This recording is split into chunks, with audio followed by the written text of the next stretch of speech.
Usulan Menko PMK agar pelaksanaan haji hanya satu kali dilandasi karena lamanya antrean haji yang mencapai 40 tahun.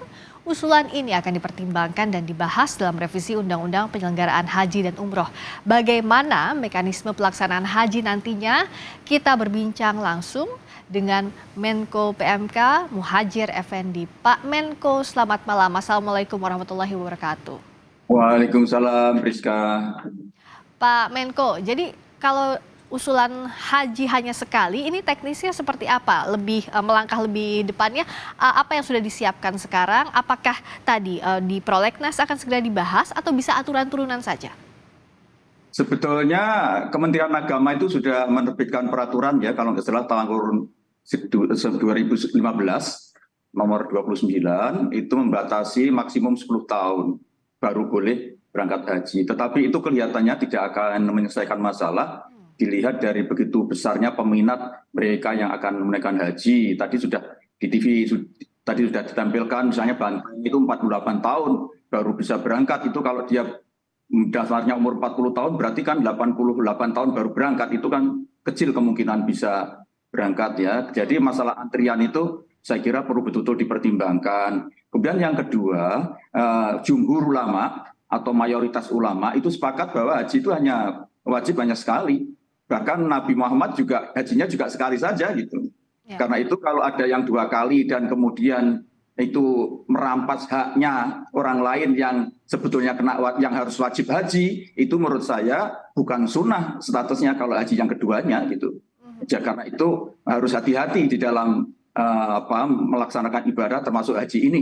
Jangan-jangan ketika kita merasa bahwa itu dapat pahala sunnah, tapi sebetulnya karena telah merampas haknya orang yang wajib haji menjadi tidak sunnah lagi itu. Karena itu harus.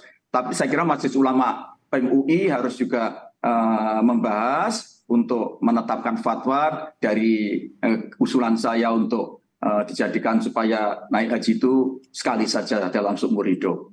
Ya. Pak Menko, sampai ke kajian sekali seumur hidup, apakah sudah dipertimbangkan sebelumnya? Misalnya aturan saat ini kan haji kedua itu minimal 10 tahun setelah haji pertama. Tidakkah dipertimbangkan misalnya ditambah lagi masa waktu tunggu setelah haji pertamanya 20 tahun dan sebagainya, atau saklek memang 1 tahun atau sekali saja seumur hidup itu jadi solusi terbaik, Pak Menko? Ya biar ada kepastian gitu, dan itu juga sudah sesuai dengan syariat, menurut saya ya ditetapkan saja seumur hidup sekali, kecuali kalau nanti ada alasan-alasan khusus mungkin bisa saja dipertimbangkan, tetapi ditetapkan dulu dalil umumnya. Dalil umumnya nanti baru dalil khosnya ada perkecualian itu nanti saya kira menurut bisa dibahas di dalam undang-undang gitu. Sehingga walaupun sudah ditetapkan 10 tahun, tapi ternyata berdasarkan data yang saya peroleh tahun 2019 itu yang haji sudah lebih dari 1 kali 4.000 lebih. 4.000 lebih itu Pak, tahun kemarin ya? Itu kan berarti ada 4.000 orang yang haknya terampas itu. Ya. Mestinya bisa berangkat, jadi tidak berangkat gara-gara orang yang sebetulnya sudah berkali-kali naik haji tetap naik haji terus. Dan ini menurut saya juga perlu ada semacam solidaritas, kegotong royongan, ukhuwah Islamiyah, bahwa haji ini adalah suatu kewajiban yang harus dilakukan oleh siapapun gitu ya, sehingga mereka yang melaksanakan kemudian membuat haji yang wajib haji tadi itu hilang kesempatannya, itu menurut saya perlu dikaji lebih jauh dari sisi hukum Islam, hukum agama, maupun tadi itu demi kemaslahatan umat gitu. Dari sisi hukum agama termasuk juga regulasi hukum positifnya, Pak Muhadjir, mana yang paling bisa dilakukan atau diterapkan dalam waktu dekat? Begitu. Apakah membahas ini dalam kajian kerangka rancangan undang-undang atau tidak? Misalnya bisa peraturan menteri dan sebagainya. Tadi saya kira usul dari Pak Wakil Ketua DPR, saya kira bagus sekali kalau itu bisa dipercepat masuk di Prolegnas dan segera dibahas, bisa disahkan dengan payung undang-undang, itu akan jauh lebih kuat. Tetapi sebetulnya kalau memang itu masih perlu waktu, itu sebetulnya cukup dengan regulasi yang lebih rendah, bisa dalam bentuk PP atau Perpres atau bahkan peraturan Menteri Agama seperti yang sudah dilakukan, yaitu peraturan Menteri Agama tahun nomor 29 tahun 2015 yang saya sebut tadi. Sebenarnya target dari pemerintah yang ada di bayangan Pak Menko juga nanti dibahas oleh DPR, apakah ini aturannya bisa diterapkan di musim haji berikutnya langsung tahun depan begitu Pak Muhadjir? Kalau tadi itu desain teknokratik yang sudah saya sebut tadi itu Ya. sangat mungkin mulai tahun depan sudah bisa diberlakukan, tapi tidak berlaku surut. Misalnya untuk mereka yang sudah terlanjur daftar, Oh, mungkin bisa dipertimbangkan, tidak otomatis dibatalkan. Misalnya ya, ya, tidak berlaku surut misalnya. ya. Tetapi saya kira semakin cepat diterapkan semakin baik. Kalau memang sudah ada kesepakatan, kemudian MUI membahas menetapkan fatwa bahwa itu memang pilihan yang terbaik, akan bermaslahah untuk kita semua, untuk umat, saya kira bagus segera diterapkan. Oke, jadi tidak berlaku surut karena yang jadi pertanyaan juga bagaimana kalau misalnya sudah dapat kuota haji tahun depan lalu sebenarnya sudah lebih dari sekali berhajinya. Jadi itu juga tetap dipertimbangkan ya, Pak Menko ya. Ditambah Ya, juga apakah solusi tapi lain? seandainya itu bisa juga dianggap bisa dialihkan kepada mereka yang sekeluarganya yang belum menunaikan haji, saya kira lebih bagus ya. Itu saya kira soal teknis ya, nanti bisa Ya. dibahas oleh Kementerian Teknis. Kalau sudah nanti dalam bentuk undang-undang juga bisa diatur di dalam peraturan yang lebih rendah.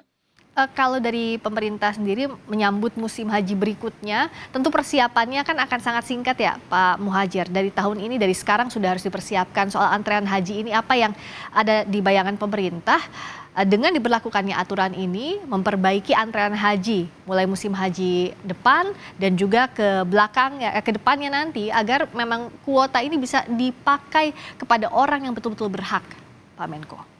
Iya, makanya itu soal teknis saya kira bahwa nanti mungkin ada timbul riak-riak kecil, Ya. terutama mereka yang tidak terpuaskan dengan kebijakan baru ini, itu biasalah. Kan setiap peraturan, setiap kebijakan itu pasti ada pihak-pihak yang merasa tidak terakomodasi. Tapi yang penting kalau itu demi kepentingan umat, demi kepentingan umum, demi kepentingan kita bersama, mestinya yang sifatnya individual, yang sifatnya khusus-khusus itu harus mengalah, harus bersedia untuk melepas haknya, melepas tuntutannya.